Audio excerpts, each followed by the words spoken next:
जिनका राजपद अब नहीं है वो राजा भी अधीन है, हमारे जैसी ही अधीन है।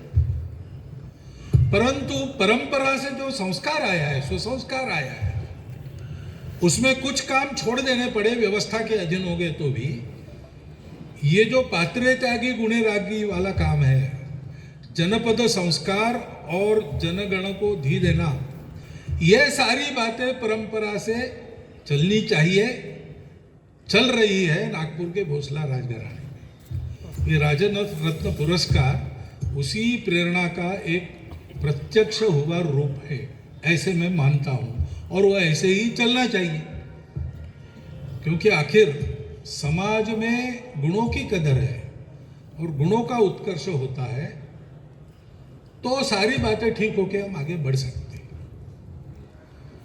उसको प्रोत्साहन चाहिए। गुणवान लोग तो रहते हैं, लेकिन गुणवान लोग हमेशा साधनवान रहेंगे ऐसा नहीं है। वो प्रोत्साहन देने का काम समाज के सब प्रमुख लोगों का रहता है।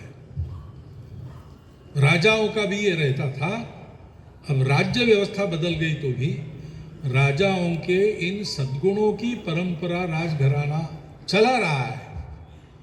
ये अभिनंदनीय बात है और मैं हमेशा ही इस बात के लिए भोसले राज परिवार का अभिनंदन करता हूं, क्योंकि गुणों के आधार पर समाज चलता है और समाज के गुणों के आधार पर देश बड़ा होता है। तो गुणों का गौरव होने से गुणों को प्रोत्साहन मिलता है, एकात्म भाव का पुरस्कार होता है और उसके कारण सारा देश एक वातावरण में प्रगति के राह पर चलता है।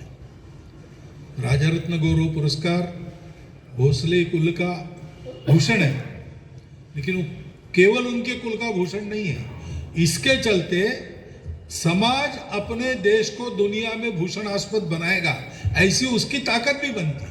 और इससे प्रेरणा लेकर जितना हम कर सकते हैं उतना हमने भी प्रारंभ करना चाहिए। जैसे राजा प्रजा को कुटुंब मानकर गुणीजनों की कदर करता है, उसको प्रोत्साहन देता है, जिस परंपरा का जोग सर ने भी उल्लेख किया, वैसे अपने इस बड़े कुटुंब में हम जितना भला सबका कर सकते हैं बिना अहंकार किए, उपकार नहीं है, ये कर्तव्य है, वो अपना कुटुंब है,